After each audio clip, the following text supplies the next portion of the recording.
Apparently, I'm live. So, hello everybody. It's good to be among you, to see you and talk to you again.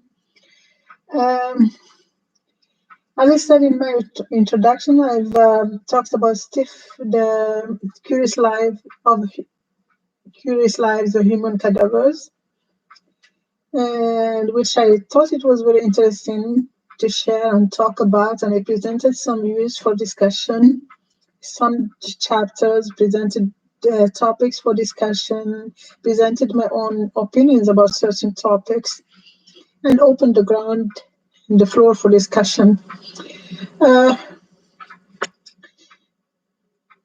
Spook, when I read it, also I read it and I listened to it many times. I actually um, don't even count the numbers of times I listened to it. Um, and I read it on Kindle. I listened to it on audiobook, and I said, Spook. I said, God, initially I thought, oh, that's very spooky. And, it might not be, people might be skeptic about it. But then I said, wait a minute, I'm living really, really some spook, real spook. But I don't want to freak out. And I'd rather like try it same way the author did investigate things and try and find some logic in what's going on, explain it scientifically. I'd rather hinge on this opinion than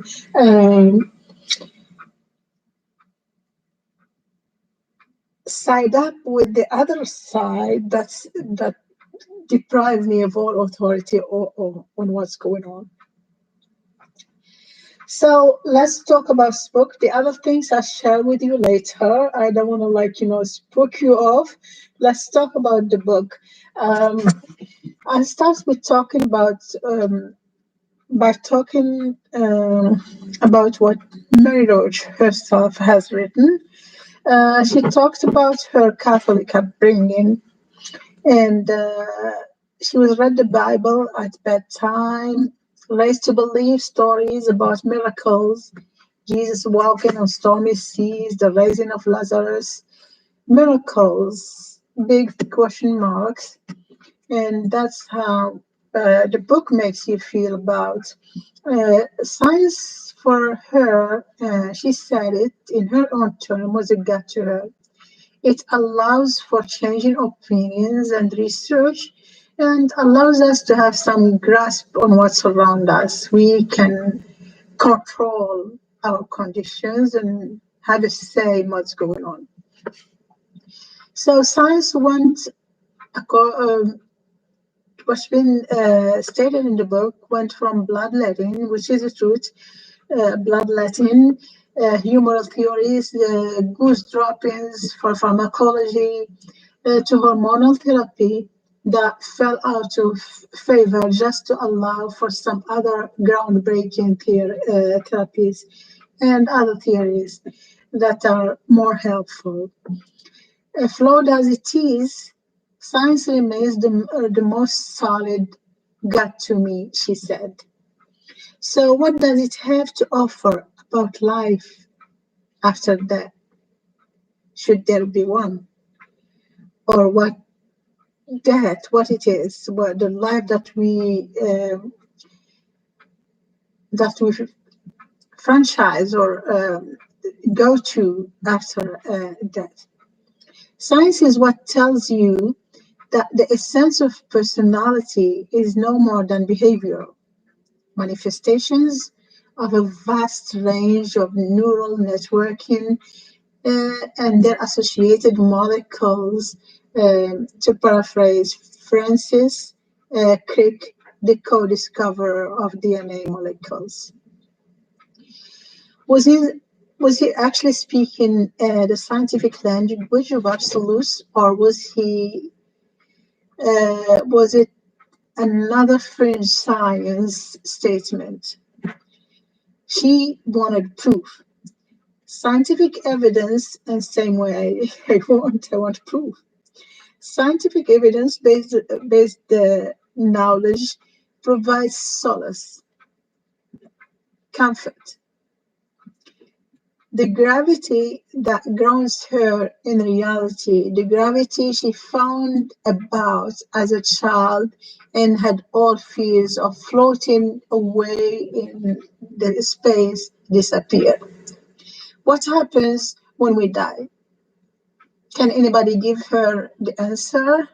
Provides that type of security, that kind of gravity that holds you to reality.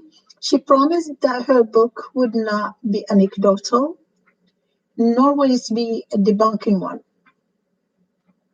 She was seeking a middle ground and a logical one, a science evidence-based truth.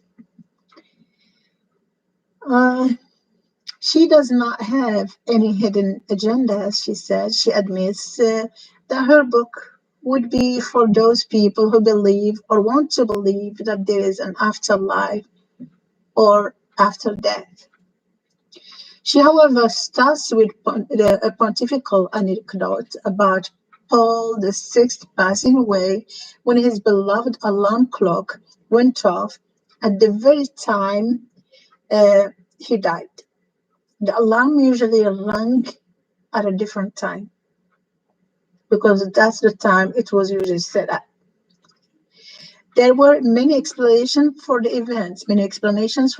Some explained it that the clock showed a delay in time as one of His Holiness secretaries might have wanted to fix it and then accidentally messed up with the alarm needle, which switched the alarm ringing to 9:40 p.m. instead of the time it usually rang at 6:30 a.m. Others believe it was a cover-up for the real time of death in addition to other stories, etc. So did His Holiness soul trigger the alarm as he passed away? She unfortunately did not find the solid proof science, for example, might hand. Her quest for the truth led her to the land of reincarnation in her first chapter. That's named You Again, a Visit to the Reincarnation Land, India. The chapter was more anecdotal than scientific in nature, but she relayed the stories about reincarnation with a more truth investigating researcher, digging for evidence whether we actually return in various forms after death, which would be sort of debunking science, a body and soul part of their way following death. So Allah's reincarnated lab does not, the incarnation lab does not fall under the lab or physiological metric rules, no way to be proven beyond doubt. Most claimed reincarnated lives were children with stories with some degree of accuracy, and mostly stories hinging on accuracy about the reborn dead people they have become. Ian Stevenson posits that maternal impression could be the answer in his book Reincarnation Biology. And that's when she talks about a woman who has been seeing some beggar, I guess, and then her child born with similar, features or something like that, and they believed that guy was reincarnated in the child. The Ordinance of Manu presented reincarnation as a legal consequence to malefactors after death, where all ill-doers, humans, are reborn as frogs, cows, pelicans, etc. And that's from another religious point of view. She revisited the theory of ensoulment in Chapter 2, Chapter 3, and 4 theories that materialize the soul into a substance of a few grams or visualize it on its way out. All these theories were presented in her Stiff, The Curious Lives of Human Cadavers, and we're going to see so many things that are also reappearing in this book. Chapter 5 talks about the giddy heyday of ectoplasm, the gooey, cheesy substance produced by mediums and psychics as a manifestation that spirits were visiting. Ectoplasm is kind of a cheesy thing that they expel or excrete out of their bodies and telling the people that those are residues of spiritual visits to them. They were haunted by those spirits or were carrying them, and that's what remains. The chapter was a series of facts and anecdotes on debunking and proving ectoplasm manifestations. The author traveled to England, where she had a look at a few archived references on mediumship and ectoplasm. She even attended a mediumship class. All this effort to verify psychic facts. I was not surprised at all to find out prestigious universities such as Cambridge and Harvard have oriented some of their investigative efforts in the same direction as the authors, investigating the afterlife, and in the same way investigating the paranormal, psychics, mediumships, etc. Chapter 4 deals with the research lab for mediumship in the University of Arizona and University of Virginia that hosts research on the paranormal. All the psychology departments and journals of psychology in both America and Europe were involved. She even had a chance to ask a medium to ask the spirits about the afterlife and what is it like in one of the seances she attended.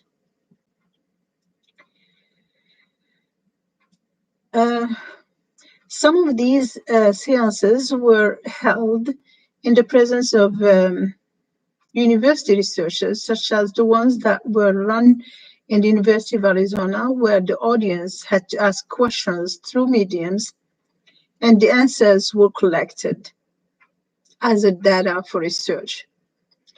They have come to know through various disembodied entities that were allegedly attending because either they were summoned or eavesdropping. The afterlife is pretty much similar to life without the everyday hassles of ordinary life, but excludes sexual activity, and there are no doctors because there are no diseases to cure in the afterlife. Yay! Reports on the afterlife experiments in journals such as the Journal of Society for Psychical Research or Skeptical Inquirer do not differ. Same thing. But results turned out to be significant. They were often marginal and not impressive. That's what was reported in the book. The president of SPR, the Society for Paranormal Research, encrypted a message for his colleagues to decode and publish it in the Society proceeding in 1946 to test whether it would be possible to do so from beyond. The experiment failed. They failed to de-encrypt it while he was alive, and they did fail also after his death. It was proffered that being discarnate with no physical brains and neurons, the dead, the disembodied without the body, the disincarnate entities lose the physical processes of memory and by consequence memory. Does it make sense to you? Not to me, because just to think about it in this way, when the body dies, that is, if we agreed about this dichotomy of body, soul, brain, mind, then the body disintegrates, and whatever leaves the body doesn't have those mechanisms that the body that was used in the body, such as the brain, the memory, the places where the memory is held, etc. So it's kind of like why they show those zombie movies that way and looking for brains, etc. So I think that's what it is. Uh, so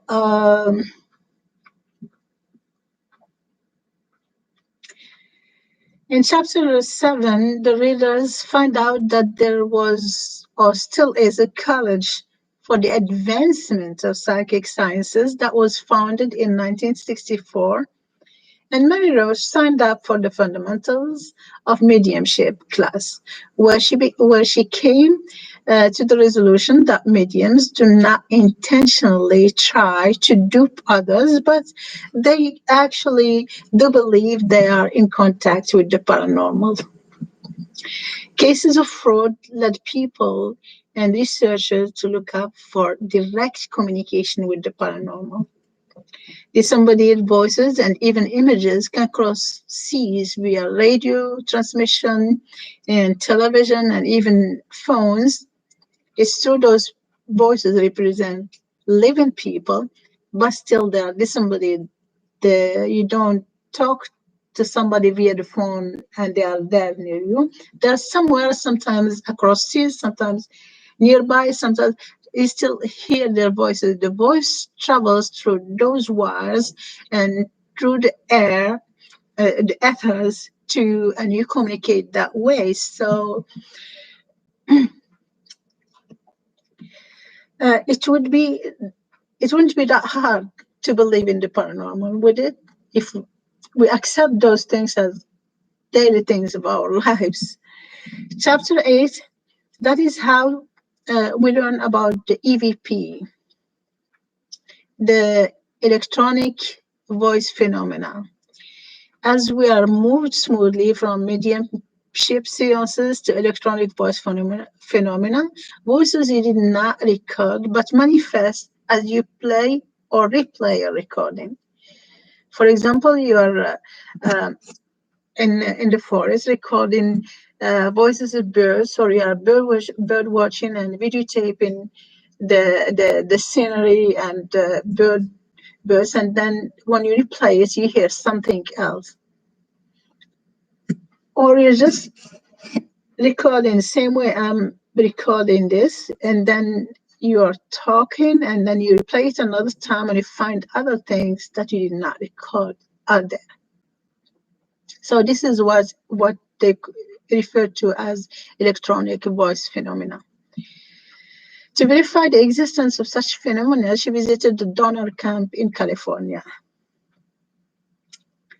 a site that knows lots of tourists who seek to relive the ghastly event that happened during a very harsh winter. Some immigrants ate the remains of their starved to death human companions. And it is believed that the voices of those people are still hanging around in that forest.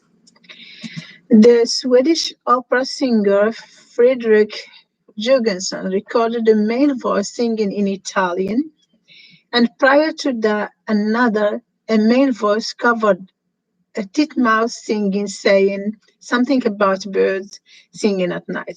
While Jurgensen was trying to record birds singing, and that was in 1959. He believed that the tape recorder circuitries can act as receivers and might have picked some bit of radio broadcasts or walkie-talkie transmissions, etc. He, however, continued to hear voice on his recorder over the next week that started to address him by name. He wrote a book about it, and that is how Latvian psychologist Rodiv learned about it and recorded thousands of voice text he transcribed from radio statics and published a book called Breakthrough, an amazing experiment in electronic communication with the dead in 1971. Many of these voices spoke to him by name in Latvian, although he resided in Germany. When Mary heard classmates played the recording of the donor camp, remember she went to donor camp while she was attending the mediumship class, and they recorded those things in that forest, and so they started replaying it to each other. They seem to have heard similar things, while the author only heard what sounded like gibberish. She suggested that people heard, the ones who heard the same thing, that's because it was suggested to them by their friends. Rajiv recordings got the responses when exposed to people for deciphering. The electronic voice phenomena were attributed to mixed radio transmission, imaginative guesswork, and wishful thinking on the part of the investigators or interpreters of the extreme voice phenomenon. Barus, a psychology professor in Western Ontario University, conducted a study after which he declared electronic voice phenomena were not dead people attempting to communicate with the living. To investigate what she called snippets of voice, Mary Roach contacted Telefuncom, an electronic corporation she heard they had investigated the issue in 1980s. A retired engineer from the company denied the company had done so, but told her about the duct effect. The duct effect is it's written like DUCT. It's a duct piece of tape. The duct effect, a phenomenon related to some eccentricities in the ionosphere electronic layer that creates ducts, allowing the snippets of radio broadcast or transmission to escape thousands of miles. That is how, for example, you hear fragments of a communication from a taxi driver or an email staff member in Boston or New York while you are in Paris, or while you are driving in Paris as a taxi driver, or just camping out with your kids, and then suddenly you get that kind of communication you don't understand that happens to be on your radio. And it's talking about some city in New York or Boston, or somebody sending, dispatching someone to some place. My understanding, but she actually said this can be monitored. You are not supposed to be true, because this communication can only travel short distances. So, yeah, those walkie-talkie or even radios, they have certain bandwidth limit, or they travel up to certain distance. But when you have those type, what they call duct phenomenon, that concerns the electronic layer of the ionosphere, that kind of breach, it allows escape of discussion or bits of discussion, or what you call snippets, like words or a few words or phrases, to travel somewhere, and then somebody that's thousands and thousands of miles can hear them.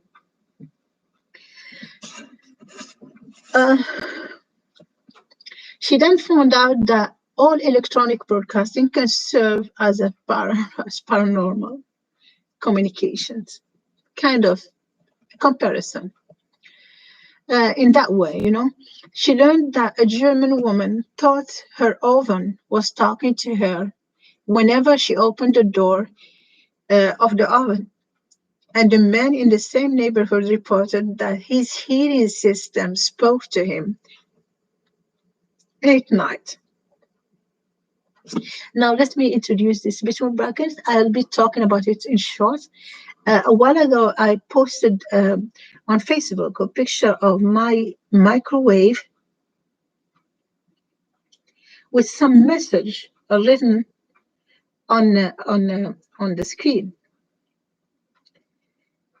and it didn't. It was not about food. It was not about 10 minutes. It was something that totally different. I still had the picture, and I posted it for comments, but I didn't get any reaction. But that was freaky. That freaked me. And sometimes I also the washing machine goes like wild, and you can hear all things. Or even sometimes you hear that kind of noise in the walls or the heating system. But those can be explained. That is, if we want to just stick to the logic, we don't want to go crazy about it, right? So, while I was talking about what was reported in Mary Roach's book, let me go back to that. About the German woman that thought the oven was talking to her, and the guy who thought the heating system spoke to him each night, which is similar to what was happening to me. It's happening. So, dispatch engineer to the area found out that the words were bits of broadcast segment nearby. So those segments of broadcasting, what you call again snippets, escaped and then communicated with that piece of electronics that was an oven or the heating system, some magnetic frequency that traveled through the heating system. So a fact that had her accept an urban legend about dental fillings, and that some of broadcast snippets of voices can be sometimes communicated through it. Imagine like you have a dental filling, and sometimes you hear like she talks about some rock band music, and then you hear some talking in here inside your head because you have that dental filling, and then you might start thinking, "Oh, I was abducted by aliens," but it's actually that kind of metal that was a filling can be a broadcast conductor. And if that disturbance happens, then you possibly might hear such things, or it might be even intentional. The explanation, let me go back to that. She said, okay, dispatched engineers to the area found out the words were bits of broadcast segment nearby. Correct. The fact that had her accept the urban legend about dental filling that I just talked about, the explanation she got for these type of electronic voice phenomenon is sometimes when an amalgam is covered by a conductive metal, such as gold, for example. A small gap between them can create that type of semiconduction, leading to transmitting those big picked bits or snippets that are no different than the ones displayed by Rodiv as a proof of the beyond, or the life beyond, or the life after that broadcast. There was another instance of hysteria created by a faulty underground wire that was mistaken by a farmer in Germany also for the voice of the Holy Ghost. The farmer was passing by night, and then he heard some preacher or something, and that had him believe it was the Holy Ghost. It was Christ talking to him.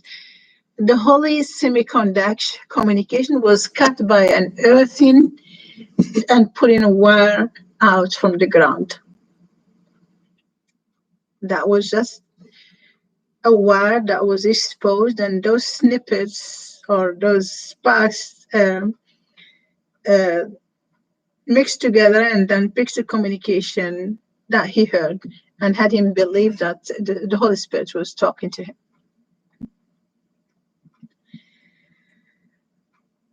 The engineers also told the author that sometimes sparks can be seen emanating from the fence surrounding Voice of America radio broadcast. And they told her, lean closer on the fence and you can hear sparks of voices or singing depending on the broadcast. A psychiatrist in an inpatient ward, Mendocino State Hospital, Northern California, for the severely chronically mentally ill symptomatic for auditory hallucination, decided to try and talk to the voice himself. Something that usually they wouldn't advise a psychiatrist to do, or even a psychologist to do, because then they might have their license at stake, usually. But the guy wrote The Presence of Spirits in Madness and asked the patients to thoroughly relay to him the voices and says.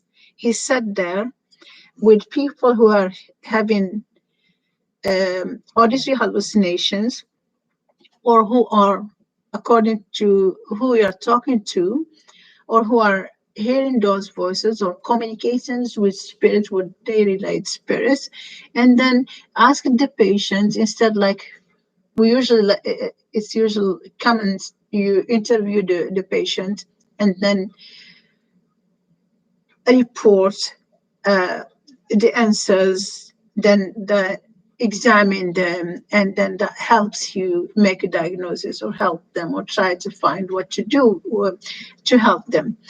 But he asked them, tell them, I'm going to interview the voice. You are going to act as a medium for me. So he used the patients as mediums, and he did that for his research. And he actually believed that there is a presence of spirits in madness, and asks the patient to thoroughly relate to him the voices and says, similar to what happens in a seance, as I said. He reported that he imagined the voices as patients or invisible inpatients in the corridor of his ward. This starting to look like Sacred Heart Hospital movie, but he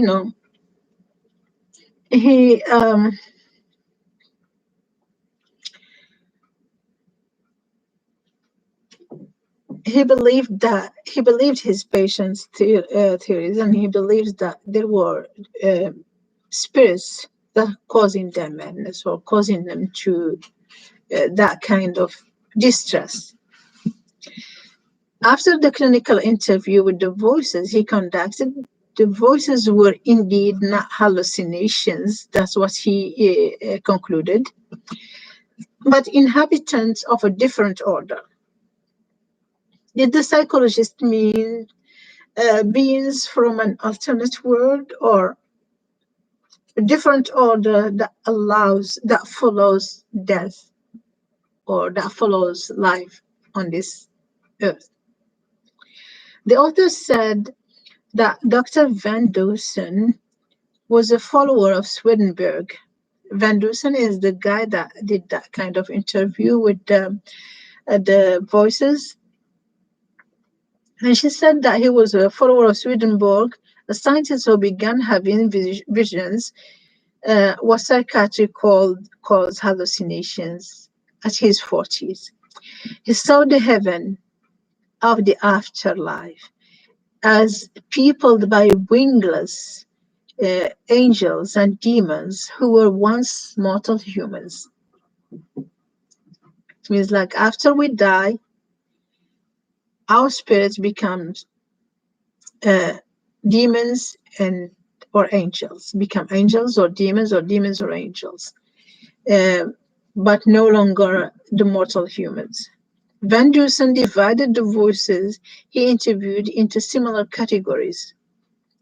Swedenborg continued to have his productive functional life despite his visions. He even had followers. The voices were also compared to electronic voice phenomena tapes heard only by the patient. Because these voices were not recorded, only the patient heard them. She contacted the England Hearing Voices Network, a support group for people with auditory hallucinations or who are also voice hearers. The network policy is to accept all attempts to explain the phenomena, but their experiences are different from the electronic voice phenomena because even when they tape the voices, the record plays blank. Many believe that the voices in their head are distant secret broadcasts. The co-inventor of the phone reported he had been contacted by some of these people asking him to fix their circuitries to stop the broadcast. Brain scans of people in the midst of having auditory hallucinations showed activity in the Broca area, as was reported in the book and by research, which means the talking was happening, but by the patient, it's just not audible. Whatever voices they were hearing, the scan says that was their own voices. The Broca area in the brain is actually what allows me now to talk to you, the mechanical thing. It's not even the one that should be inside. There is understanding language, and there is this area that's called the Broca that allows me to talk and formulate speech. So these people who were in the midst of having auditory hallucinations were scanned, and that very area of the brain was active. That means they were talking. They were hearing their own selves. Was it those spirits in them talking through them and they're just only themselves hearing them, or was it them talking silently inside their head, hearing their own voices? That's why that was active.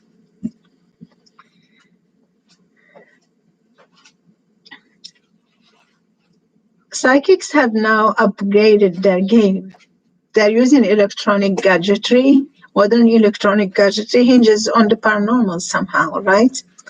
Aren't tape recorders and oral representation of disembodied, discarnate voices? Same way the telephone and the television work. Modern technology was also introduced to mediumship seances and other parapsychology traits such as ghost busting. Devices like dynamoscope, telekinetoscope, etc. The psychic telephone, for example, was an attempt to replace the medium, but not completely, added the author. The author described the psychic telephone as an inflated bladder connected to a transmitter, which in turn was connected to a pair of headphones. It was believed that the air inside of the bladder or the cuff was full of spirit voices. What is your explanation? Do you think that could be it? Have you ever placed a seashell or a clamshell, for example, on your ear? And what did you hear? If you are near the sea, it's gonna feel even when you're not in the sea or at home, when you place that clamshell in your ear, you feel like you're hearing waves, and then you smell the sea, and that's because of the clam, right? So try to do the same with your hand.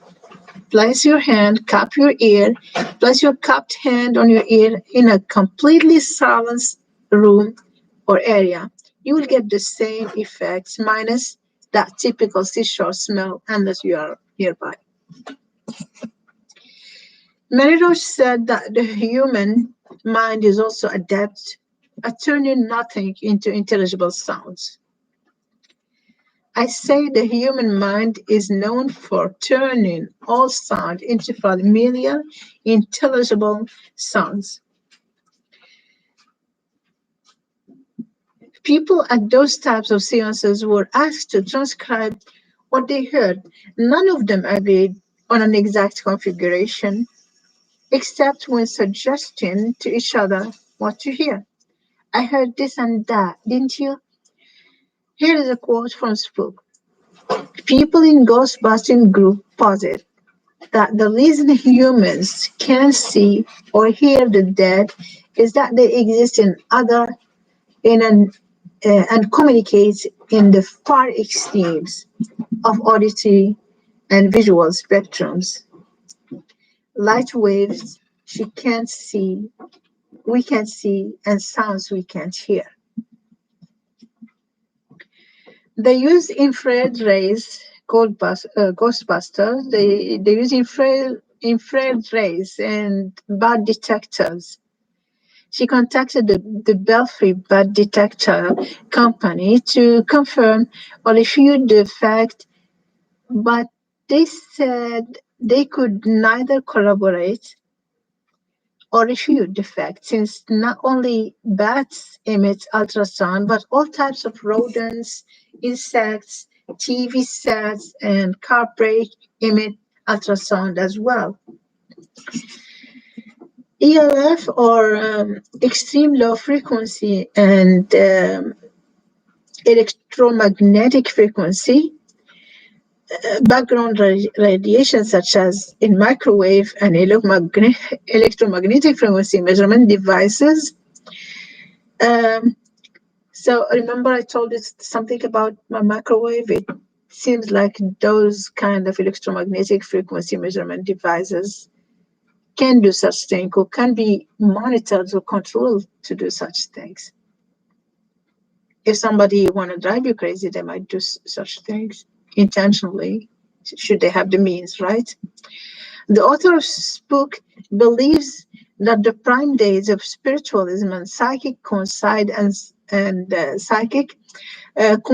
with the start of the witchery of electricity, telegraph, telephone, radio, etc. Those modern gadgets that they initially encountered more resistance and skepticism than spiritual seances did. Certain people might also act as special receivers, we are told, of certain communication or transmission that is beyond our visual and auditory spectrum. What is beyond? And she relayed that story about Tesla and how he said he could hear a thud made by a fly if it lands on a table. And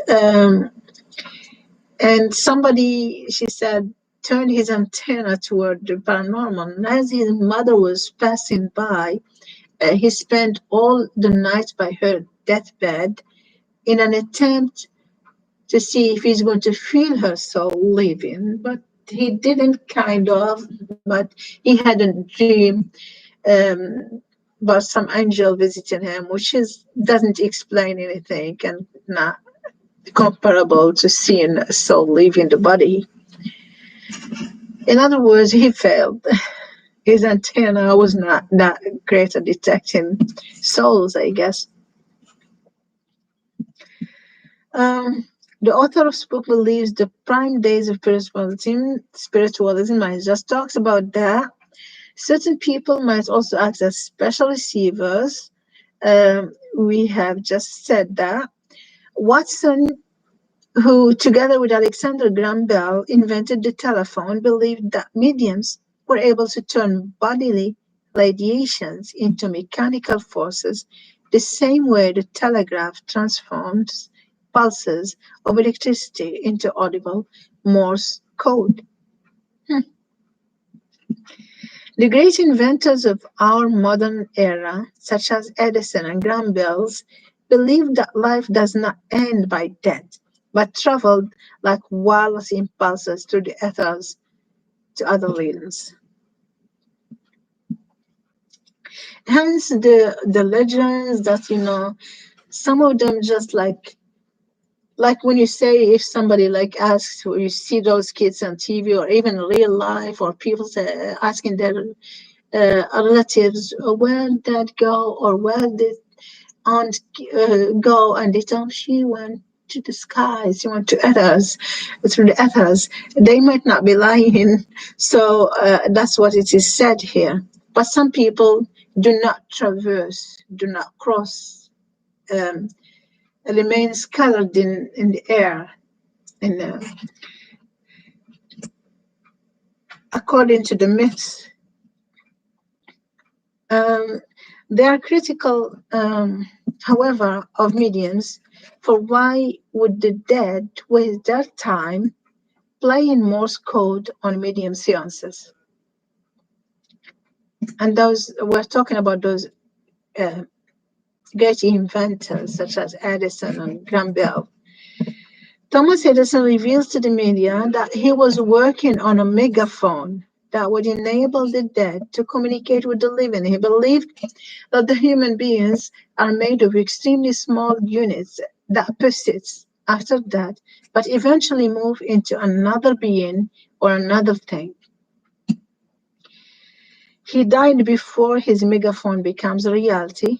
Religious concept of reincarnation is somehow like that, with the difference that reincarnation happens as a judgment thing, a sentence that is based on your earthly doings, or maybe even clinging.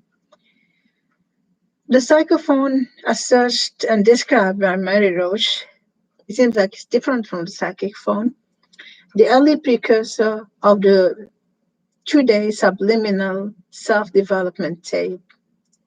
You know, those tapes people buy and leave by the side of their bed or by their pillow, and that while you are asleep, it's telling you about all the good things he can be and can do. So you wake up invigorated and ready to face the hardships of life. The psychophone, that's what we talked about, inspired actually Dave Easter, another electric engineer, to invent the ultrasonic transceiver he used for his two-way communication with the dead. He named the device TEC, the Thomas Edison Communicator.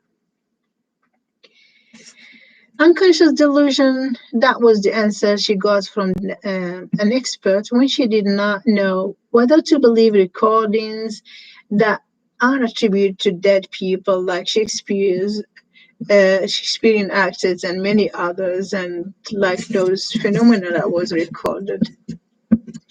So I will stop here because I'm actually tired, and will continue talking about this with you, and I hope I have got some responses.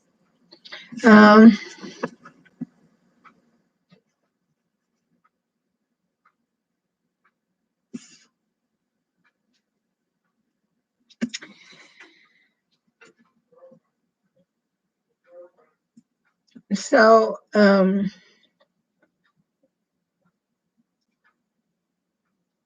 so far I didn't get any responses, did I?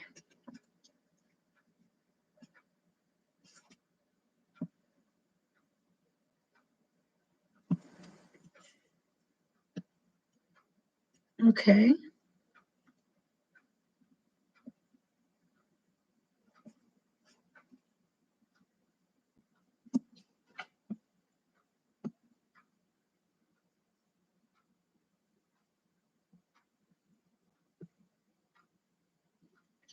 Okay. So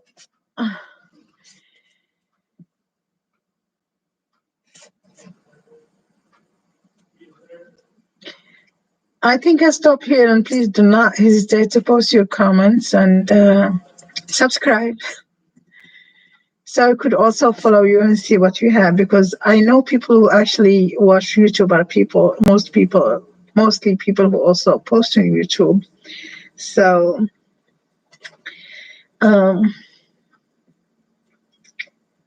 subscribe and tell me what you believe and what you think, and invite me to watch your own videos and your own opinions. And I'm going to stop here and wish you good night. And I hope to hear from you very soon. Again, don't forget to subscribe. And the book I was talking about is Spook. It was written by Mary Roach, another book of hers. I'm also going to talk about another book that's about something, the dawn of medicine and surgery, the butchering art.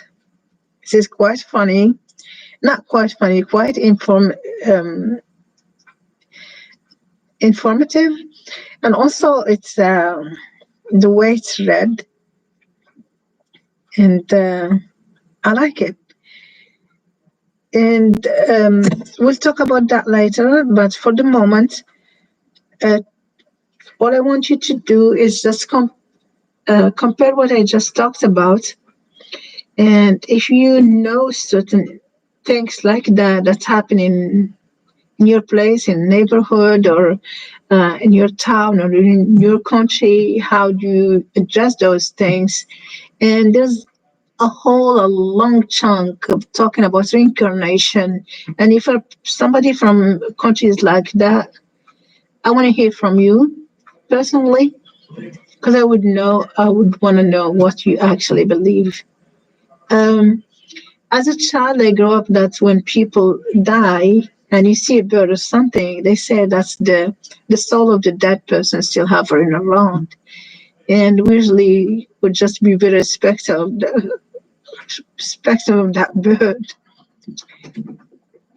And also, if you have any explanation of things that sometimes appear on your microwaves or messages, or tell me what it could be and whether it could be intentionally monitored, or actually it's not just defective or things that happen because of miswiring or electromagnetic glitches. So